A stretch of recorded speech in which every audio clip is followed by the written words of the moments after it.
so pwede na po magsiupo. So, salamat po sa Diyos at tayo po ay muling nandito. Ano po? Kayo po ba'y nagpapasalamat sa Panginoon? Opo. At alam niyo po, ang buhay po natin ay hindi po natin hawak. Kaya po, kung tayo po ay merong pagsusumikapan, ay secondary na lamang po yung pangmundo. Ano po? Kung meron po tayong pagsusumikapan sa ating buhay, ayun pong ating buhay pananampalataya. Yun pong ating buhay espiritual. Kung paanong tayo po ay lalago sa gawain po ng Panginoon. Yan po ang atin pong patuloy na pagsumikapan. Dahil ako po'y naniniwala, sabi po ng salita ng Diyos, seek ye first the kingdom of God and His righteousness, and all these things, mga minamahal, and all these things shall be added unto you. Kaya wag po tayong matakot na sumunod po sa Panginoon. Dahil ang Panginoon po bilang Diyos na banal, isa sa katangian po niya is His holiness. Is His holiness, yung kanya pong kabanalan. So, kung ang Diyos po ay magsisinungaling sa kanya pong sinasabi, ay hindi ho siya banal. At kung hindi man ho mangyari, yung mga pagpapala na atin inaasahan sa pangmundo, tayo po'y pinagpala na, spiritual. Yung makatiyak pa lamang po tayo ng buhay na walang hanggan, pag tayo namatay, pupunta tayong langit, yun po'y pagpapala na, higit sa lahat. Dahil hindi po naman mabibili ang buhay na walang hanggan ng pera. Hindi po mabibili ang buhay na walang hanggan ng iyong katalinuhan. Hindi po mabibili ang buhay na walang hanggan ng iyong tinatangkilik dito sa mundo. Kaya ang minamahal, kung tayo po ay merong pagsubok ngayon, ay tayo po ay magpatuloy sa Panginoon. Ano? So ngayong gabi atin po makikita sa buhay ni Hana kung paano pong siya ay sa kabila ng kanya pong kabagabagan sa buhay, problema sa buhay, and yet siya po ay nanatiling nagpapatuloy sa Panginoon. Ano po? So ngayong gabi ay tayo po ay mag-aral na ng salita po ng Diyos at tayo po ay biyaya po ng Diyos at tayo po ay nandito ngayon. Ano ho? Dahil lingid man sa kaalaman, hindi man lingid sa kaalaman ng iba na ang asawa po ng inay Turing lumisa na. Yun po ay talagang, dapat doon pa lang sa tagpong yun, tayo po ay nagpapasalamat na sa Panginoon. Ano? Dahil tayo po bilang isang mananampalataya, Kristiyanong ligtas, ay naandito pa po sa paglilingkod. Kaya kung meron man ho kayong nakikitang hindi naglilingkod, ang gayahin po ninyo yung naglilingkod. No? Kung meron kayong gagayanin, ay yung mas okay. Ano? Wag yung, kumbaga po ay huwasong pananampalataya. Ano? Dapat yung quality pananampalataya, hindi yung huwasong pananampalataya. Ano? Terminong Batanggenyo ho yun.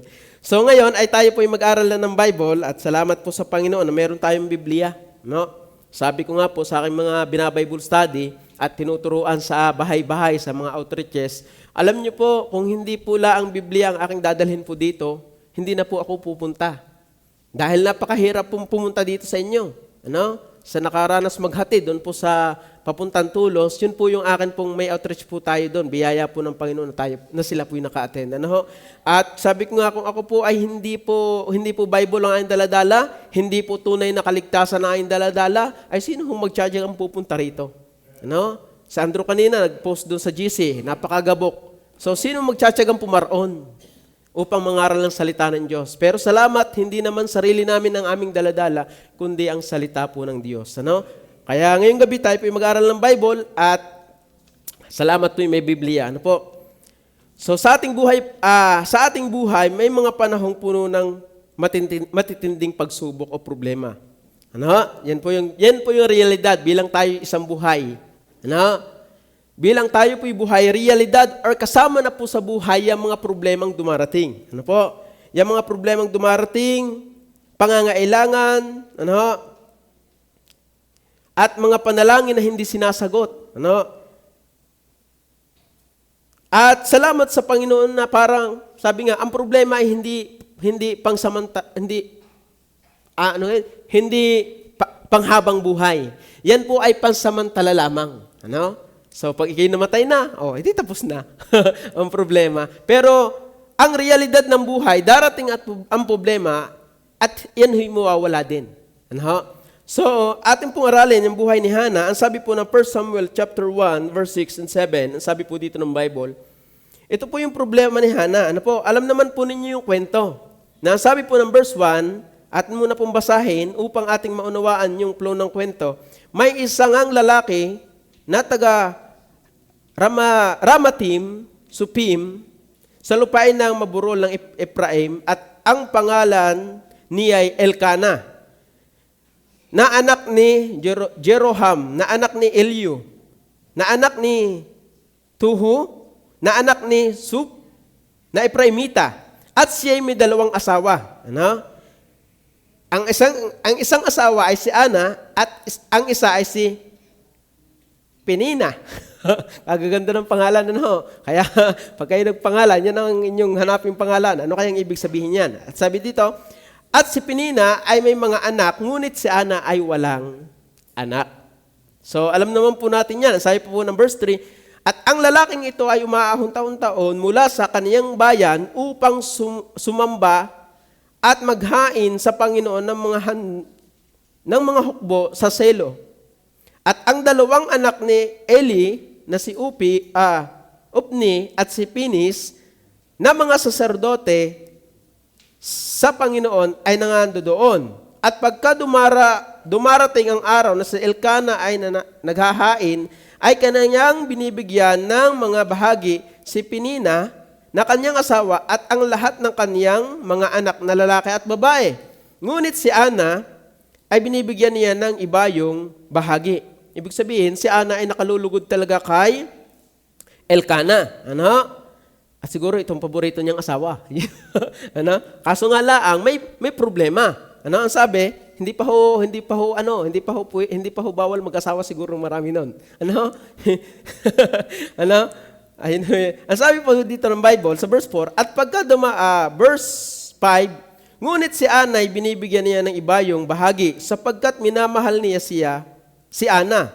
Bagaman sinarhan ng Panginoon ang kanyang bahay bata. So yun yung problema, yun yung kung bakit aaralin natin ngayong hapong ito ang buhay ni Ana. Ano yung dahilan, ano yung cause, bakit si Ana ay nanalangin ng mainam sa Panginoon? Ano? So yan yung sabi, verse 6, at minumungkahi siyang mainam ng kanyang kaagaw.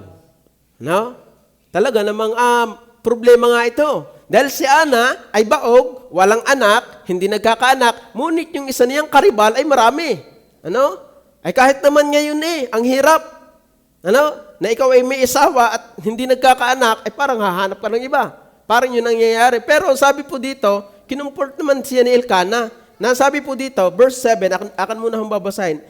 At verse 6, at minumungkahi siyang mainam ng kaniyang kaagaw upang yamutin siya sapagkat sinarhan ng Panginoon ang kaniyang bahay bata.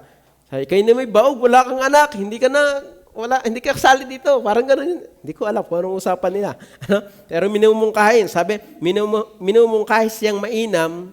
Sabi, sa verse 6, at minumungkahi siyang mainam ng kanyang kaagaw upang siya yamutin. Yamutin siya. Verse 7, at gayon ang ginagawa niya sa taon-taon na pagka inaahon niya ang bahay ng Panginoon ay minumungkahi ay niyang yaon ang isa kaya't siya'y umiiyak at hindi kumakain. Talagang napipighati po si Ana. So sa tagpo pong yan, meron po talagang problema. May karibal si Ana kay Elkana na si Penina. Ano? At ito pong si Penina ay marami pong anak. At dahil si Ana ay baog, inaasar siya palagi ni Penina. Ano? Yun ho yung kwento. At ang sabi pa ng verse 8, kinumport naman siya ni Elkana. Sabi, at sinabi ni Elkana sa kanyang asawa, at sinabi ni Elkana na kanyang asawa sa kanya, Ana, bakit ka umiiyak? At bakit hindi ka kumakain? At bakit nagdadalamhati ang iyong puso? Hindi baga ako mabuti sa iyo kaysa 10 anak? So kinukomport siya ni Elkana na sa kabila ng wala siyang anak, inaasar siya ni Penina, ay kinumport naman siya ni Elkana na, di ba mabuti ako sa iyo kaysa sa 10 anak? So, sa madalit sabi, yun yung kumbaga po ay comfort ni Elkana kay Ana. Pero hindi doon hindi nasasatisfy talaga si Ana doon sa ganong pagko-comfort. Kahit naman sino diyan Hindi. Ang gusto talaga ninyo, may bunga. Ano? So ngayon, unang katotohanan natin pong makikita, just tag pong yan,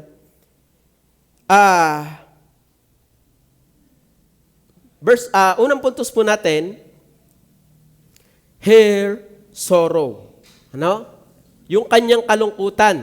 Ano? Makikita po natin diyan, ang sabi po ng verse 6, at verse 7, at gayon ang ginagawa niya taon-taon na pagka inaahon niya ang bahay ng Panginoon ay minumungkahi niyang gayon ang isa, kaya't siya'y umiiyak at hindi kumakain. Talagang si Ana sa tagpupong yan ay malungkot. Ano? Malungkot po siya dahil ng tagpong yan, si Ana po ay walang kaanak-anak kahit isa. Pero siya ay marami pong anak. In bitterness of soul, Hannah wept much. Ang sabi po ng verse 10, ang sabi po diyan sa verse 10, at siya nanalangin sa Panginoon ng buong paghihinagpis ng kaluluwa at tumatangis na mainam. So yung pala yung dahilan, kaya si Ana ay nanalangin sa Panginoon ng mainam dahil ng kanyang kalungkutan. Ano? Dahil ng kanyang kalungkutang nadarama. Ano?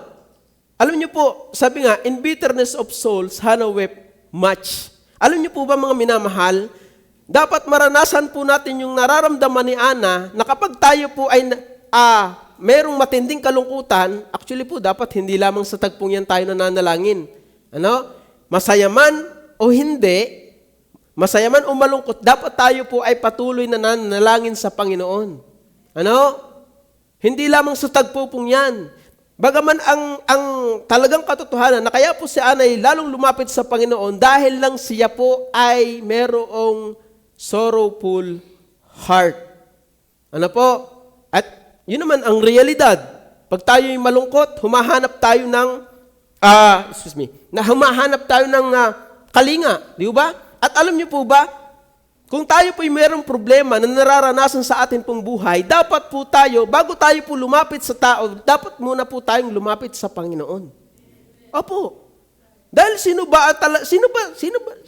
ba talaga ang makapagbibigay ng kasagutan sa ating problema? Alam niyo po, ang Diyos din. Ginagamit lamang instrumento, yung katabi mo or kung sino man upang mapangyari yung iyong hinihiling. Ano, halimbawa, ikay nagkaroon ng karamdaman, merong tumulong sa iyong tao.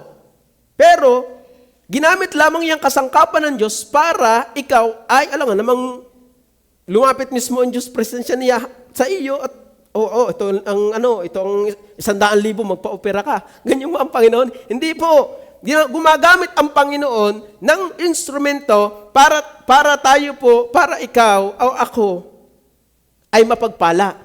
At alam niyo po ba, ito pong tagpong ito,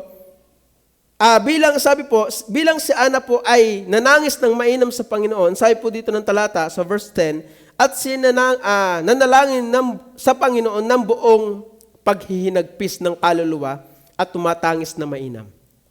Ano? Ano yung root? Ano yung ground? Ano yung dahilan kung bakit si Ana ay nanalangin? Yung verse 6 and 7. Na si Ana po ay lagi pong tinutuya, ikaw na may baog, wala ka namang anak. Diga? Yun po yung dahilan. Kaya po si Ana po ay tinutuya ni Penina. Ay, belat nga sa iyo. Ay, marami akong ibinigay kay Elkanah, sa iyo, wala. Kaya yun ang dahilan. So verse 10, at siya'y nanalangin sa Panginoon ng buong paghihinagpis. And she was in bitterness of soul and prayed unto the Lord and wept sore. Ano? So, sabi po diyan, sa unang puntos natin, here, sorrow. Yung kanyang kalungkutan, ang patuloy na nagtulak sa kanya na lalong manalangin ng mataintim sa Panginoong Diyos. Ano? Yung kanyang kalungkutan na yun, mga minamahal. At wag naman nating intayin na tayo darating pa sa ganyan tagpo para tayo lumapit sa Panginoon. Ano? Mas maganda na kahit ikaw ay walang problema, ay nananalangin ka sa Panginoon. Dahil yan ay isang pagpapakita lamang na ikaw ay dumedepende sa Panginoon. Hindi yung ikaw ay naging hayahay lamang ang buhay, ay iniwan mo na lahat, pati ang Panginoon, pati ang gawain ng Panginoon. Hindi po ganyan ang tunay na pinagpapala ng Panginoon. Ang tunay na pinagpapala ng Panginoon ay lalong lumalapit sa Panginoon na nagpapala. Ano? Bagaman si Elkanah, ito po may problema, pero tayo po bilang mga mananampalataya ng Diyos, dapat kahit walang problema, ay mas lalo tayong lumalapit sa Panginoon. Ano? Dahil gayong galaang, pagka may problema ka lang lalapit, ganyan po ang mundo. Baguhin na po natin yung mentalidad bilang isang Kristiyano na nakakaalam ng katotohanan, baguhin na natin yung mentalidad ng mundo na saka lamang po lalapit pagka may problema. Saka lamang lalapit pagka nandiyan na yung sari-saring dilubyo, yung iba't ibang dilubyo. Kaya, tinan nyo, nung nagka-COVID, ano ho yung nasa TV? Talagang First Chronicles yun eh. Talagang, meron pang ganyan. Tapos talaga namang, pag may aksidente, lagi nang malapit sa Panginoon. Pero pagka walang ayos, hindi maalon ang buhay, hindi malubak ang buhay, laging panatag, ay, sino yung Diyos na yan? Ay, dami kong tinatangkilik dito. Sino yung Diyos na yan? Kaya mga minamahal, ibahin natin po yung pag-iisip bilang isang mananampalataya ng Diyos. Baguhin po natin. Ang gusto ng Diyos, bilang ikaw ay kanyang anak, lagi kang umasa sa Kanya. At isa sa patunay na ikaw ay laging umaasa sa Kanya, siyempre, lagi kang tumatawag sa Kanya sa pamamagitan ng pananalangin. Bagaman si Hana ay mayroon talagang problema. Ano yung kanyang problema? Inaasar siya taon-taon ng kanyang karibal. Na baog, walang anak. At sabi po diyan, sa verse 7, at gayon ang ginagawa niya taon-taon na pagka inaahon niya ang bahay ng Panginoon ay minumungkahi niyang gayon ang isa kaya't siya'y umiiyak at hindi kumakain. Ay sasama naman sa lasa na yan. Hindi ko alam sa inyo, kayo mga babae. Sa lalaki, ganun din. Vice versa. Pag ikaw ay lalaki na ikaw may diferensya, ay talaga naman hindi ko alam ang lasa. Sa babae naman, ganun din. Vice versa.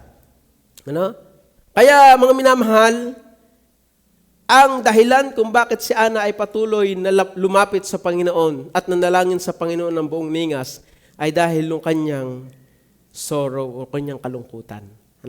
Pero, laging wag nang dumating sa punto na sakalang tayo mananalangin sa Panginoon ng buong ningas pagka mayroong problema. Di ka sarap pasalamatan ng Panginoon na may nangyayari sa iyong biyaya. Pinagpapala ka ng Panginoon, lalo ka magpasalamat sa Diyos. So kung gaano ka katimyas manalangin, kung ikay may problema, dapat ganun din katimyas ang pananalangin mo kapag ikaw ay pinagpapala. Dahil sabi ng Bible, Panginoon, wag mo akong paghihirapin, baka ako'y magnakaw. At ano sabi ng talata? Baka ako'y magnakaw at tampalasanin kong iyong pangalan, sabi ng Bible, at wag mo naman akong pagyayamanin, at baka ikaw ay aking kalimutan. Yun yung sabi ng Proverbs. Kaya mga minamahal, ngayon pa lang, sanayin na natin yung ating sarili na may pagpapala man o hindi, tayo ay laging lumalapit sa Panginoon. Opo. Dahil mahirap saka lang tayo lalapit pagka may kailangan. Saka lang tayo lalapit pagka tayo ay hikahos. Pero nung ikay nabigyan at pinagpala ka na, umasenso ka na, naandiyan na lahat, halos wala ka nang hinahanap sa buhay mo, and yet saka mo lalayuan ng Panginoon, sala po yan. Kaya sana po maunawaan po natin, may problema man o wala, dapat tayo po ay laging manalangin sa Panginoon. Dahil yan po ay pagpapatunay na tayo po ay buong pusong umaasa sa Panginoon. Total dependency to Christ, to God. Kaya mga minamahal, huwag na po nating intay na mangyari itong ganitong problema. At saka tayo mananalangin ng mataimtim. Dahil sabi ng iba, pagka may problema, tayo ay mataimtim manalangin. Ay, antayin mo pa gayon para ikaw ay mataimtim na manalangin. Huwag na. Ngayon, kung ikay pinagpapala, manalangin ka na ng mataimtim. Kausapin mo na ng buong kumbaga ay ningas ang Panginoon. Her sorrow. In bitterness of soul, Hannah wept much. Ang sabi ng verse 6 diyan, dahil ang problema, verse 6 and 7, siya nanalangin. At salamat sa Diyos, ang sabi ng mga awit chapter 6, verse 6 to 7, pakalagay nga po diyan, mga awit or Psalms chapter 6, verse 6 to 7 po yan, ako'y pagal ng aking pagdaing gabi-gabi. Pagdaing, gabi-gabi ay aking pinalalangoy ang aking higaan. Oh? Talagang ay luha. Siguro naiyak talaga ito sa pananalangin. Aking dinidilig ang aking hiligan ng aking mga luha. Yun po, nandun na. Ang sabi pa ng verse 7, ang aking mga mata ay nangangumugto. Dumating na po ba yan sa inyo? Tumatanda ako dahil sa aking lahat ng kaaway. Ano? Ibig sabihin, yung pananalangin po diyan ay matindi. Ano? Parang yung panalangin ng Panginoong Jesus, ano kayong matinding ano yun? Ano halos ang kanyang ipinawis ay dugo? Matindi ng panalangin ng Panginoong Jesus. Ay, pero tayo, ano? Inabot na ng umaga ang amen, ano? Sa pananalangin. Ano? Inabot na ng umaga ang amen, ano? Hindi ibig sabihin, nananalangin ka, nakatulog ka na. Laway, nagkaroon na ng mapa sa iyong unan. Nagkaroon na ng mapa dahil ito yung laway, Kaya, kahit may problema man o wala, nasa kalungkutan man o hindi, tayo po ay manalangin sa Panginoon. Dahil yan po yung dahilan kung bakit si Ana po ay nanalangin sa Panginoon. Pandalawa, hindi lamang her sorrow, pandalawa, her supplication.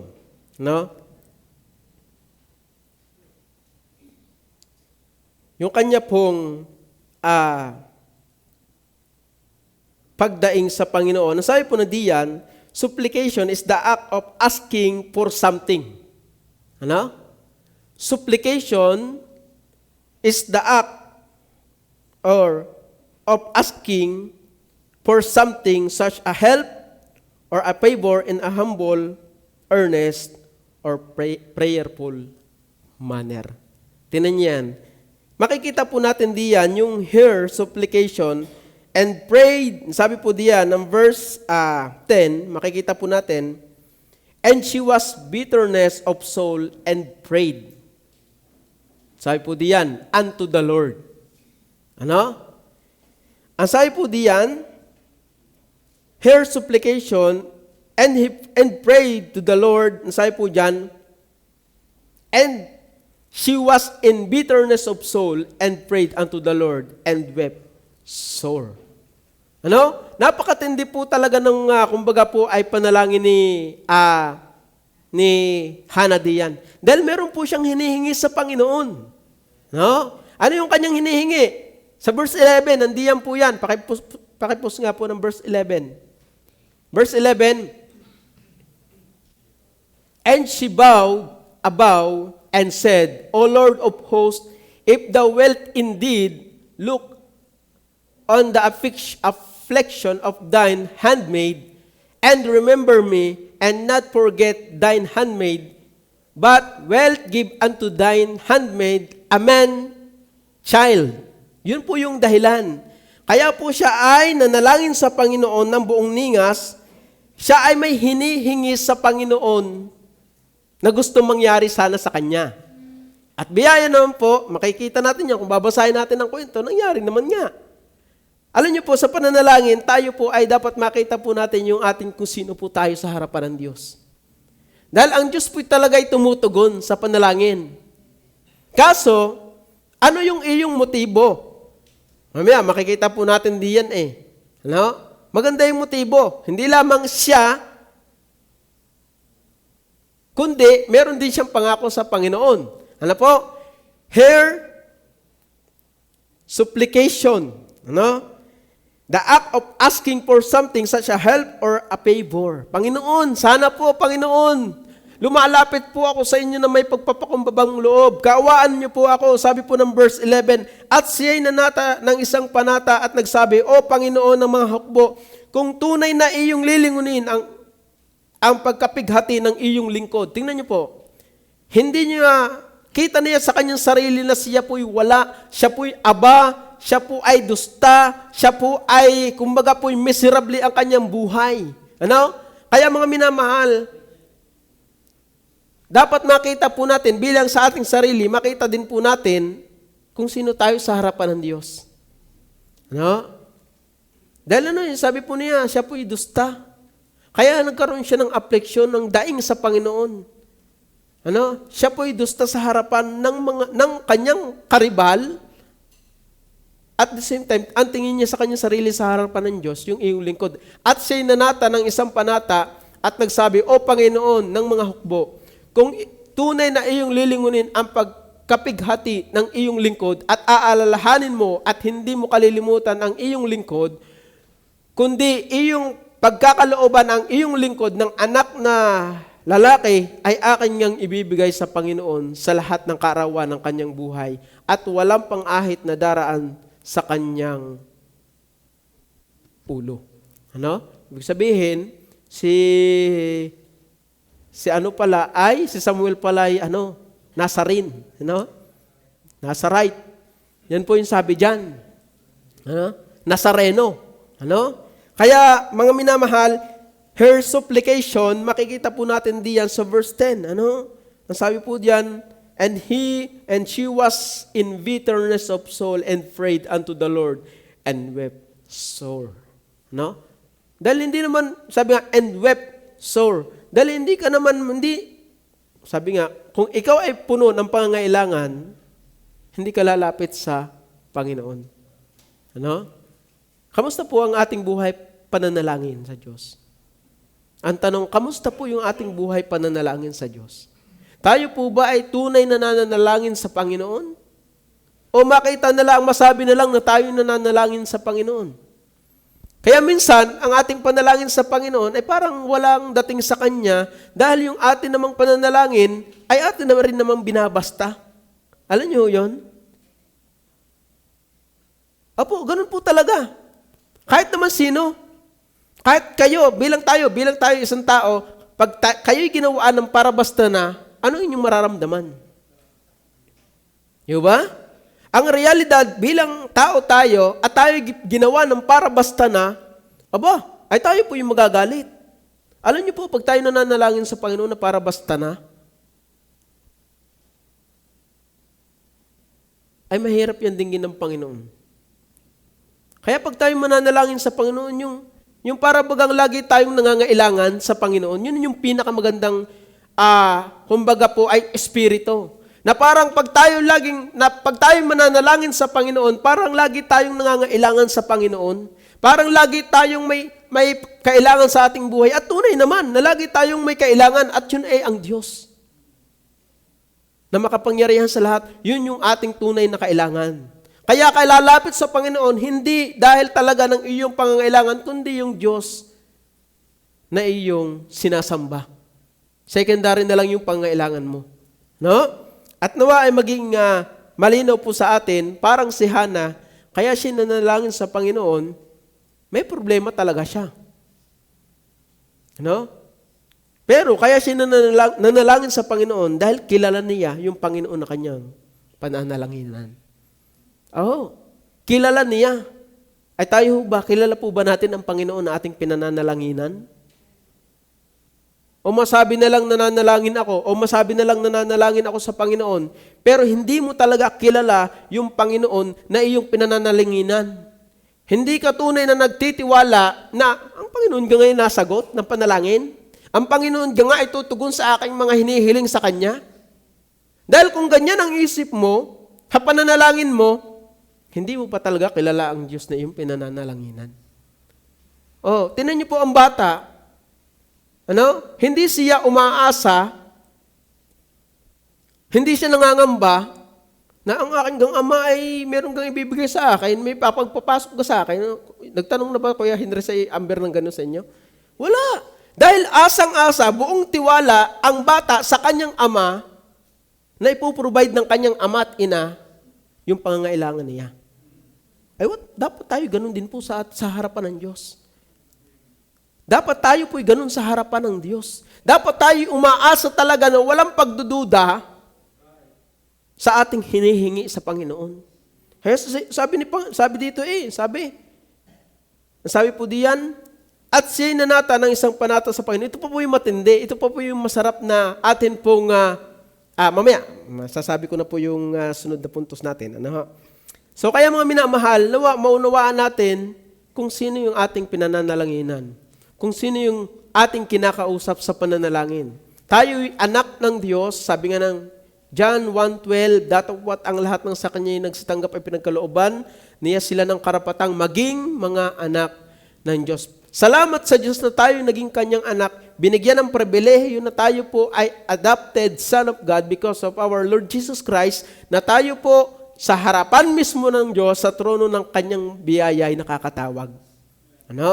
At pagtiwalaan mo yung katotohanan na yun, na bilang ikaw ay may espiritu ng Diyos, may banal na espiritu ng Diyos, ikaw ay tutugunin ng Diyos.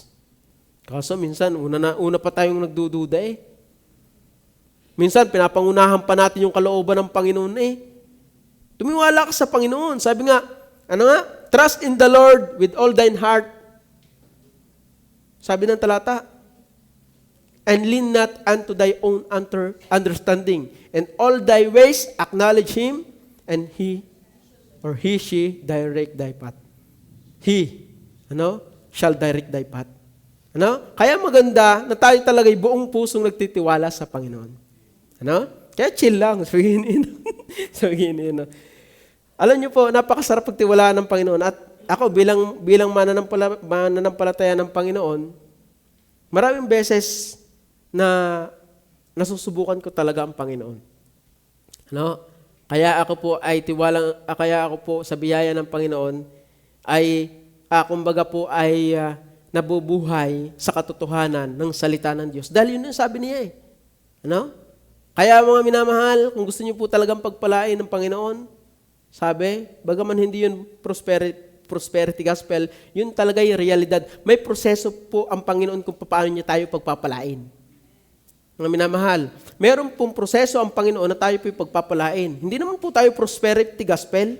Sabi nga, wag mong pagbanggayin yung parehong mabuti. Pareho magtrabaho? Yes. Pareho magtrabaho? Tama ba magtrabaho? Yes. Tama ba magsimbat? Paglingkuran ng Panginoon? Yes. Tama po yan. Pero wag niyo pong pagbabanggain yan. Minsan, sumimba na lang kami ng sumimba. Pa kami tatrabahuhin? Kaya nga ibinigay na sa inyo ng Panginoon ng 6 na araw, ang 7'y kanya. So, meron pong tama. At naway maunawaan natin, may proseso po ang Panginoon kung paano niya tayo pagpapalain. Sa pagbibigay, ang sabi niya. Sabi po ng talata, may pangako po yun, kung hindi ko bubuksan sa inyo ang dungawan ng langit na walang sapat na silid na kalalagyan. Yun ang isa sa proseso ng Diyos para tayo kanyang pagpalain. At marami pang iba. Sabi pa ng talata, mahalin mo ang pastor mo. Sabi pa ng talata, maglingkod ka. Ang sabi ng Bible, kung sino nagpapala sa akin, ay akin din kung sino nagpaparangal sa akin, ay akin din pararangalin. Ang daming pangako ng Panginoon. Kaso nga lang, tayo bilang isang Kristiyano daw, naniniwala daw sa Panginoon, pero hindi naniniwala sa kanyang salita. Pero si Ana, buong pusong nagtitiwala sa Panginoon. Naniniwala siya ng buong puso niya sa Panginoon. Una, her sorrow, her supplication. Pantatlo, her supplication with surrender. With surrender. Ang sabi po ng verse 11, makikita po natin dito yung idea, O Lord of hosts, if you will indeed look and remember.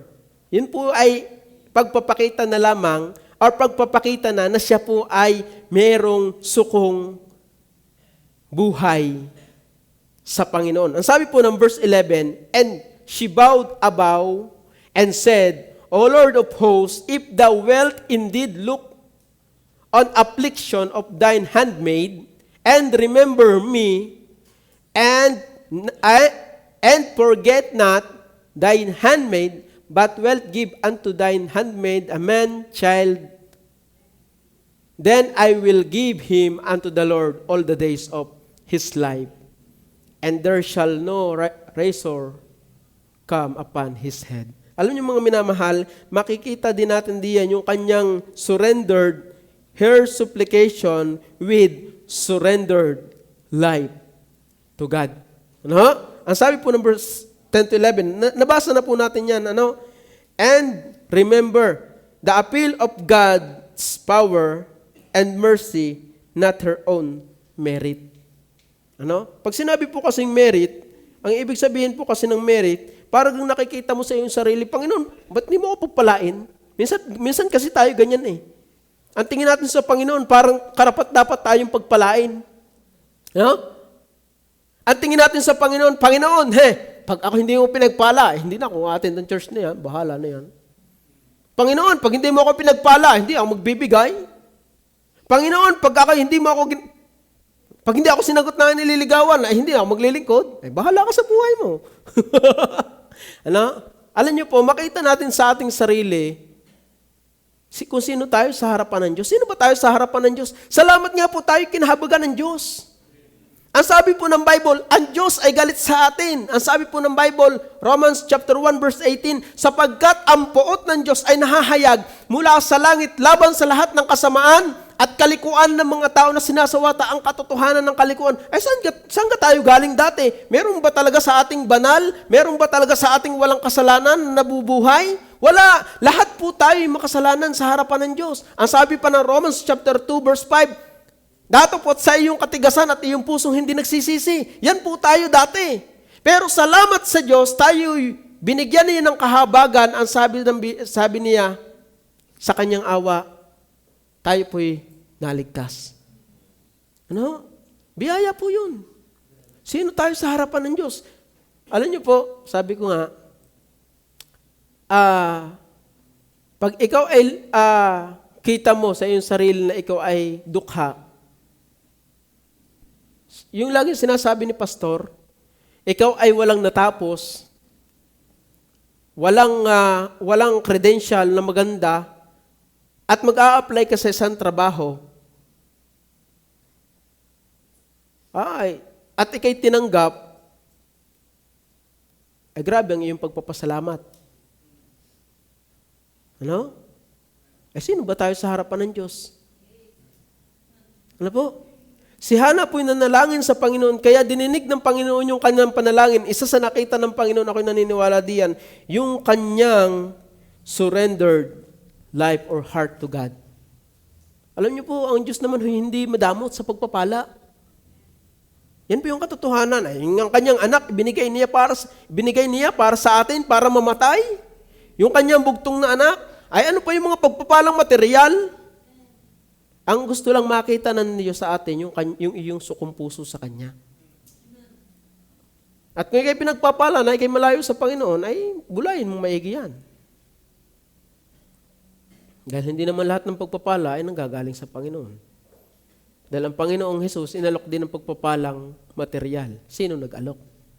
Kaya mga minamahal, kung kayo nasa kahirapan, kung kayo nasa kahirapan, at kayo patuloy para naglilingkod sa Panginoon, tuloy lang. Hindi palaging kayo nasa lubak-lubak na daan. Dadaan din kayo sa banayad na daan. Apo, tuloy lang. Sabi nga, mahihirapan din lahat, mahihirapan. Ay di sa Panginoon na. Opo, yan po yung maganda. Kung tayo gusto nating mahirapan na tayo na nasa Panginoon. Hindi yung nahihirapan tayo na nasa kasalanan, double whammy yan, ika nga. Double whammy. Kaya mga minamahal, kung nakikita ninyo, ang inyong, parang si Hana, kita niyang siya'y lalong lumapit sa Panginoon. Yung kanyang supplication na may sukong puso, sukong buhay sa Panginoon. Yun po yung maganda. No? Kung nakikita mong ikaw ay medyo matagal ng garto, pero, ay ayos lang yan. May timing ang Panginoon, may tamang timing ang Panginoon. Bega sila, ay wag mo silang tingnan. Ang tingnan mo yung standard, yung kalooban ng Panginoon. No? Yun ang pinakamaganda. Yun yung pinaka-safe. Kung ikaw naman ay gusto mong pagpalain, ikaw ay lalayo sa Panginoon, teka muna, mag-isip ka na hanggang 100 beses. Pero kung ikaw naman ay nasa ganyang katatayuan, and yet, kumikita ka ng kaunti, maghintay ka, may pagpapala sa iyo ang Panginoon. Ang gusto lamang niya, bago kita pagpalain, ay matibay na ikaw sa Panginoon. Parang puno. Ano? Mahirap naman na ang puno nabunga agad ng madami, tapos hindi pa naman nalaki. Ano? Tayo pinalalago ng Panginoon sa katotohanan ng kanyang salita. Ano? Kaya makita natin na yung sabi nga, she appealed to God, God's power and mercy, not her own merit. Ano? Siya'y na nangungusap sa Panginoon, Panginoon, Panginoon. Hindi niya kita yung kanyang sariling, Panginoon. Pag hindi mo ako binigyan ng anak, ay ako magpapagulong din eh. Magpagulong ka na nga. Ay, hindi ganon. Hindi po ganon si Hannah. Kaya sabi ng verse 11, at siya'y nanata ng isang panata sa Panginoon na nagsabi, O Panginoon, ng mga hukbo, kung tunay na iyong lilingunin ang pagkapighati ng iyong lingkod. Tingnan niyo po. Makikita na natin doon sa kanyang pangungusap yung kababaan ng kanyang puso. Ano? Yung kababaan ng kanyang espiritu. Kaya sana po, mga minamahal, kung tayo lalapit sa Diyos, huwag na tayo magyabang sa harapan ng Diyos. Sa tao, pwede ka makapagyabang. Pero sa harapan ng Diyos, tayo maging totoo. Kung ikaw talaga'y wala, spiritually, down, ay lumapit ka sa Panginoon. Ano ang ikaw ganun may magyayabang pa sa Diyos? Opo, ganun po talaga, maging tunay tayo sa harapan ng Diyos. Hindi yung pati Diyos, paplastikin mo pa. Ay, mahirap na yan. Diyos nga pinaplastik mo, paano pa yung nasa harapan mo? No? Kaya sana po, makita ng Diyos sa atin yung ating sukong buhay. Kaya sana, mga minamahal, maging aral po sa atin kung paano si Hannah na nanalangin ay meron po siyang problema, pero wag po natin kakalimutan na, saka lang tayo tatawag sa Panginoon pagka may problema. Sabi nga, may hulit wala. May problema man o wala, tayo manalangin sa Panginoon. Her sorrow, sabi pa din supplication with surrender. Number 4, her specific request. Tingnan niyo po yan. Kung meron kayong talagang gustong ipanalangin sa Panginoon, yung specific nyo na. Dahil ang Panginoon talaga'y tumutugon. Sabi po diyan, give your servant a son, specific, lalaki. Sa verse 11, ang sabi po diyan, at siya'y nanata ng isang panata sa Panginoon, O Panginoon ng mga hukbo, kung tunay na iyong lilingunin ang pagkapighati ng iyong lingkod. Ang pagkapighati, sabi diyan, kung iyong lilingunin ang pagkapighati ng iyong lingkod at aalalahanin mo at hindi mo kalilimutan ang iyong lingkod, kundi iyong pagkakalooban ang iyong lingkod ng anak na lalaki. Ito, in-specify niya yung kanyang panalangin. Her specific request. Now, hindi ko lang na-search bakit lalaki ang gusto niyang hindi pwede naman babae. Dahil ang gusto ng mga babae babae sana. Pero yun nandiyan, nilinaw na diyan na ang gusto ni Ana ay maglilingkod ito sa templo. Diga?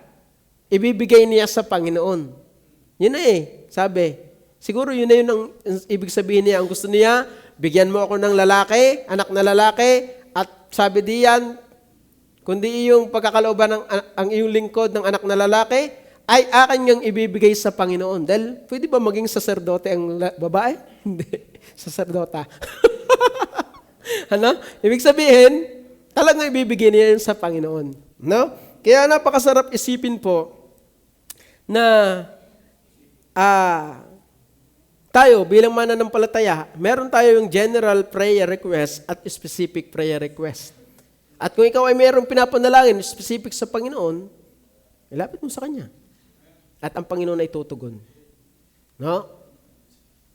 Kung ikaw ay nananalangin, bilang ikaw, napasok sa Panginoon, Panginoon, mayroon pa akong panalangin na ganito, pagkalooban mo na ba? At humingi kang may pananampalataya. Dahil sabi ng Bible, for without faith, it is impossible to please Him. Humingi ka may pananampalataya. Buong iyong puso. Hinihingi mo siya sa Panginoon eh. Hinihingi mo yan sa Panginoon eh. Makapasa ka sa board exam, humingi kang may pananampalataya. Ano? Mabuo ang bahay ni Kuya Raywill, humingi may pananampalataya. Ano? Tutulong mo kami, wag isang araw uli. Ano? Kaya mga minamahal, specific, pwede po yan. At yan po nilinaw po din diyan. Sabi po diyan, ang sabi po diyan, Hannah is clear and direct in her request sa Diyos. Ano? Direct, clear, malinaw ang kanyang paghingi sa Panginoon. Naasahan ng Diyos ang mga tiyak at malinaw na panalangin, hindi ang malabo at pangkalahatang kahilingan. Ibig sabihin, ano gaya ang pag-iisipin mo pag ako na yan? Yung mga panalangin na yan, i-direct mo na. I-specify mo na. Ano? So, yun ang maganda. Ano? At ang Panginoon, alam naman natin talagang siya'y tumutugon. Ano? So, kaya sana mga minamahal, makita natin yung katotohanan yun. And number 5, her surrendered sacrifice. Ano? So, alam niyo po mga minamahal, napakaganda po na kapag ikaw ay pinagpala, handa mo rin niyang bitawan para sa Panginoon. Ano niyo yun? Kapag tayo pinagpala ng Panginoon, wag sana po nating iwanan ang Panginoon. Dahil maraming mga mananampalataya, at yan po'y tunay, nangyayari po yan, kapag pinagpapala na ng Panginoon, parang hindi na siya, kumbaga hindi na siya nangangailangan. Samantalang kaya naman siya pinagpala, ay dahil lang kanyang lakas na ginamit, at yung lakas na yung ginamit ay galing din sa Panginoon. Kaya sana po, wag nawang lumagay sa ating kaisipan na kapag ikaw ay pinagpala, ay iiwanan mo ang Panginoon. Kundi, malagay sa ating kaisipan na kapag tayo pinagpala, mas lalo tayong magtapat sa Panginoon. Ano? Sabi po ng verse 11, alam niyo, verse by verse po ang ginamit yan. Diyan lang po tayo kumuha sa verse 10 to 11. Sabi po, at siya'y nanata ng isang panata sa Panginoong Diyos, sa Panginoon, at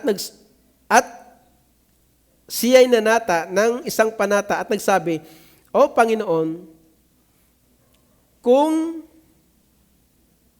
Panginoon ng mahukbo, kung tunay na iyong lilingunin ang pagkapighati ng iyong lingkod at aalalahanin mo at hindi mo kalilimutan ang iyong lingkod, kundi iyong pagkakalooban ang iyong lingkod ng anak na lalaki, ay akin ngang ibibigay sa Panginoon sa lahat ng karawan ng kanyang buhay.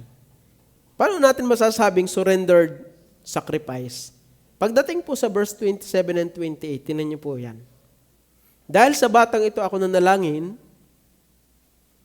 at ipinagkaloob sa akin ng Panginoon ang aking hiling na aking hiningi sa Kanya, kaya't aking ipagkakaloob naman sa Panginoon habang siya ay nabubuhay, ay ipagkakaloob ko siya sa Panginoon at siya ay sumumpa sa Panginoon doon. Tingnan niyo po yan. Kaya si Samuel ay naging propeta. Ibinigay talaga ni Ana ang anak niya sa Panginoon at si Samuel ay naglingkod sa Panginoon. Yun talaga. Kayo po ba'y nakapag-commit sa Panginoon? Ng pangakong talagang hanggang ngayon ay kayo tumutupad pa rin? Kaya wag nating wag natin pong pagsinungalingan ang Panginoon. Alam ng Panginoon ang ating buhay. At kung ikay nangako sa Panginoon ng pangako, ay dapat makita yan sa iyong buhay. At alam niyo po ba, kapag ikaw nangako sa Panginoon na hindi suko ang buhay mo, walang kwenta yan. Hindi mo yan maibibigay. Ano? Kaya sana po maunawaan po natin, yung surrendered sacrifice ay nagpapatunay lamang na ikaw ay desidido sa iyong sinabi sa Panginoon. Oh? At tayo naman, malimit ang ating pangako, napapako eh. No? Pero ang Diyos, kanyang pangako, mula noon hanggang ngayon ay hindi napapako. Ano? So kaya mga minamahal, maunawaan po natin yung katotohanan yan. And number 6, and the last na po ito, her sacred vow. Ano ba yung pangako ng Panginoon? Di yan. No? No razor shall touch his head. Kaya si Samuel po yung naging Nazareno. Kaya ang sabi po ng verse 11, sa bandang pahuli po, ay aking niyang ibibigay sa Panginoon sa lahat ng kaarawan ng kanyang buhay at walang pang-ahit na daraan sa kanyang ulo. Yan po ang sabi. Ang sabi po ng Numbers, chapter 6, verse 5, ang sabi po ng Numbers chapter 6 verse 5, sa lahat ng araw ng kanyang pagkatalaga ay walang pang-ahit na daraan sa ibabaw ng kanyang ulo hanggang sa matupad ang mga araw na kanyang itinalaga sa Panginoon, ay magpapakabanal siya, kanyang pababayaang humaba ang buhok ng kanyang ulo. Yan yung sa Nazareno or Nazarite. Na? Kaya, mga minamahal, ang sabi pa ng Ecclesiastes, ito po yung lagi kong pinapanghawakan at ako'y merong pangako sa Panginoon. Ang sabi po ng Ecclesiastes, chapter 5, verse 4 to 5, pagka ikaw ay nanata ng isang panata sa Diyos, huwag kang magliliban na pagtupad, sapagkat siya'y walang kaligayahan sa mga mangmang. Tingnan niyo po yung talatang yan. Ibig sabihin, sinungaling, mangmang ka, pagka ikaw ay nangako sa Panginoon na hindi mo naman tinutupad. Tuparin mo ang iyong pinanata. Verse 5. Maigi nga ang ikaw ay huwag nanata, kaysa ikaw ay manata at hindi tumupad. Ano? Yan po yung tumatak sa aking kaisipan, yung verse 4, kapag ikaw ay nanata ng isang panata sa Panginoon, huwag kang sinungaling. Pati ba ang Diyos, pati naman ang Diyos, pag sisinungalingan mo, ba't more pa yung tao, yung kapwa Kristiyano? Sa Diyos nga, nagsisinungaling ka, plastic ka sa Diyos, hindi ka totoo sa Diyos. What more pa yung mga kaharap mong yan? Sino pa yung pagiging sino pa yung, saan ka pa magiging totoo? Sa Diyos nga sinungaling ka. Kapag ikaw ay nanata ng isang panata sa Panginoon, wag kang maglilikat, wag mong hindi gagawin. Yan yung ginawa ni Ana. Nanata siya na isang panata sa Panginoon. Panginoon, ako'y dusta, ako'y aba, walang-wala na ako. Ako'y nangangako sa iyo. At pagka ito'y nangyari, niloob mo, ibibigay ko to sa iyo. Kaya may prophet Samuel tayo na nakikilala. Dahil ni Ana na ibinigay ang kanyang anak upang maglingkod sa Panginoon. Kaya sana po, makakita po natin yung katotohanan yon sa buhay po ni Ana. Na siya po ay merong problema, may sorrow, may supplication sa Panginoon, siya nanalangin sa Panginoon, may sukong buhay, at siya nanalangin ng may specific request, malinaw, hindi nagdadalawang isip, hindi salawahan, ito po talaga ay panalangin, may sukong sakripisyo, talagang ibinigay niya, at yung kanyang sacred vow na hindi maaaring hindi kututuparin. Kaya mga minamahal, bilang Kristiyano, tuparin natin kung ano yung pinangako natin sa Panginoon. Tayo po mag-pray. Salamat, Panginoon, sa inyo pong